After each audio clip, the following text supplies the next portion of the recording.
बच्चों, आज हम समझेंगे कक्षा 9वीं के पाठ सांवले सपनों की याद। सांवले सपनों की याद के लेखक हैं जाबिर हुसैन। जाबिर हुसैन ने प्रसिद्ध पक्षी वैज्ञानिक सालिम अली के जीवन की घटनाओं पर आधारित यह एक व्यक्ति चित्र लिखा है। लेखक ने सालिम अली की मृत्यु के बाद अपने दुख को इस पाठ में कलमबद्ध किया है। इसमें सालिम अली के जीवन की घटनाओं को, उनकी सादगी को, उनके लगन को का जीवंत चित्रण किया गया है। ऐसा लग रहा है जैसे मानो सब कुछ हमारे आंखों के सामने घटित हो रहा है। जून 1987 में जब सालिम अली की मृत्यु हुई, तब ऐसा लग रहा था मानो सुनहरे परिंदों के खूबसूरत पंखों पर सवार सांवले सपनों का एक हुजूम मौत की घाटी की ओर अग्रसर हो रहा है। और इस हुजूम में, हुजूम मतलब समूह में, भीड़ में, इस समूह में सबसे आगे सालिम अली मानो अपने अंतिम सफर पर जा रहे हैं। लेकिन उनका ये सफर पिछले अन्य सफरों से भिन्न था। जो भी उन्होंने अपने जीवन काल में अन्य सफर किए थे, उनसे अलग था। कैसे? भीड़ भाड़ की जिंदगी और तनाव के माहौल से मुक्त होकर वे उस वन पक्षी के समान प्रकृति में विलीन हो रहे थे, जो अपने जीवन के का अंतिम गीत गाकर सदा के लिए मानो खामोशियों की वादी में जा रहा है, यानी कि खामोश हो रहा है। जैसे मौत की गोद में गए हुए पक्षी को कोई अपना जीवन देकर भी जीवित नहीं कर सकता, उसी प्रकार सालिम अली भी इस सफर से कभी वापस नहीं आ सकते थे। उन्हें अपने इस अंतिम सफर से वापस लाना किसी के लिए भी संभव नहीं था। सालिम अली पक्षियों की मधुर आवाज सुनकर झूम उठते थे। उन्हें मानो खुशी मिलती थी। लेखक कहता है कि ना मालूम कृष्ण ने वृंदावन में कब रासलीला रची थी और कब गोपियों को अपनी शरारतों का निशाना बनाया था, कब माखन से भरे मटकों को फोड़ा था, कब दूध छाछ पिया था। ये पता नहीं कब हुआ था, कब कुंजों में श्री कृष्ण ने विश्राम किया था और अपनी बांसुरी की तान से वृंदावन को कब संगीतमय किया था। लेकिन आज भी जब हम वृंदावन में जाते हैं या वृंदावन की गलियों में घूमते हैं, तो ऐसा लगता है जैसे आज भी वहां पर कृष्ण की बांसुरी का जादू भरा हुआ है।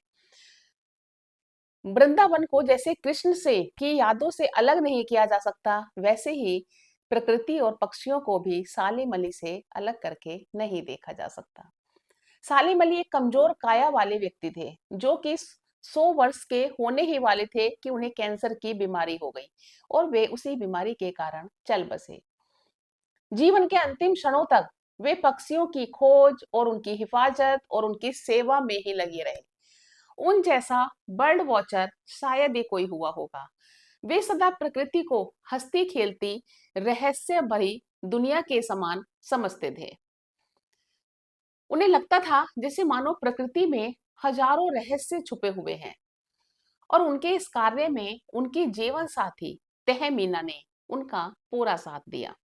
तहमीना जो उनकी पत्नी थी और उनके सहपाठी भी रही है, उनके साथ पढ़ती भी थी। आज सालिम अली नहीं है, पर सालिम अली ने केरल की साइलेंट वैली को रेगिस्तानी हवा के झोंकों के दुष्प्रभाव से बचाने के लिए तत्कालीन प्रधानमंत्री चौधरी चरण सिंह से अनुरोध किया था। चौधरी चरण सिंह एक किसान नेता थे, देश के प्रधानमंत्री भी थे और मिट्टी से जुड़े हुए नेता थे।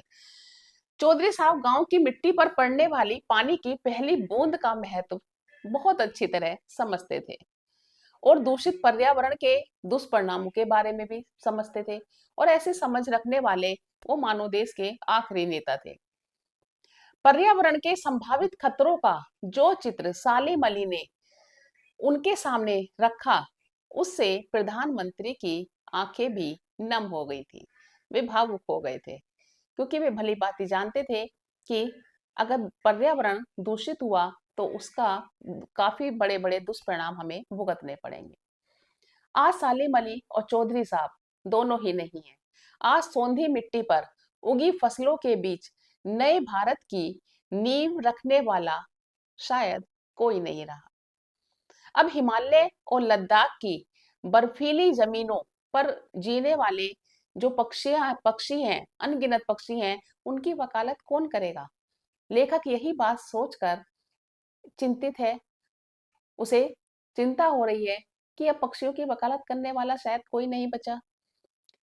आगे लेखक ने डीएच लॉरेंस का जिक्र किया है। वो भी प्रकृति प्रेमी थे।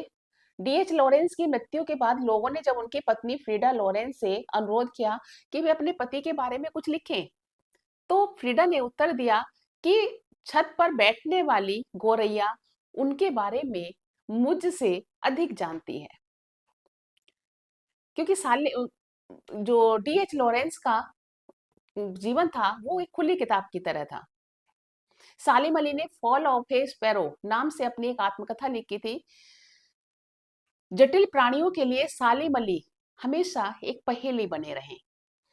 बचपन में उनके एयर गन से एक गोरैया घायल हो गई थी और घायल होकर नीचे गिर गई। उस घटना ने जीवन भर के लिए पक्षियों का सालिम अली को मानो सेवक बना दिया था।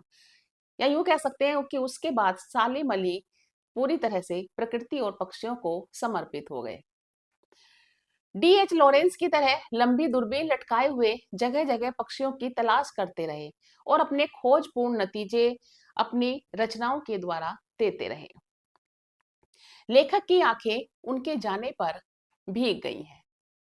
उन्हें ऐसा लग रहा है कि जैसे मानो वो सालिम अली की जो कमी हुई है उनके जाने से, उसे कोई भी पूरा नहीं कर सकता। अब बच्चों, इस पाठ का नाम सांवले सपनों की याद रखा गया है। इसका पाठ इस शीर्षक क्यों दिया गया होगा? क्योंकि ये शीर्षक प्रयोग किया गया है सालिम अली के लिए। जिस तरह से सांवले सपने, सांवले सलोने सपने हमारे मस्तिष्क में पूरी तरह से रचे बसे होते हैं, उन सपनों को हम कभी भी विस्मृत नहीं कर पाते। वैसे ही सालिम अली भी एक सांवले सलोने सपने की तरह है, एक सुखद याद की तरह है। जब भी प्रकृति की बात चलेगी, पक्षियों की बात चलेगी, सालिम अली का नाम खुद ब खुद हमारे मनो मस्तिष्क में आ जाएगा। और सालिम अली चाहते थे कि हमेशा प्रकृति को, पक्षियों को हमें अपनी नजर से ना देखकर उसकी नजर से देखना चाहिए, क्योंकि तभी हम उसके सुख दुख को समझ सकते हैं।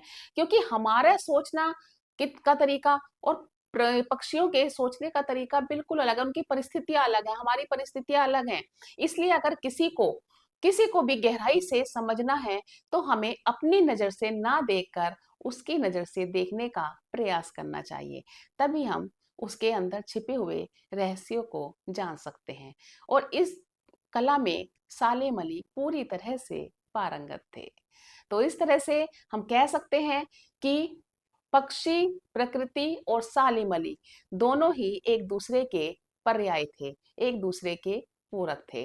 अगर प्रकृति और पक्षियों की बात होगी तो सालिम अली की बात होगी, और अगर सालिम अली की बात होगी तो प्रकृति और पक्षियों की बात आना स्वाभाविक है। मुझे उम्मीद है आपको ये जो सारांश मैंने बताया है अच्छी तरह समझ में आ गया होगा।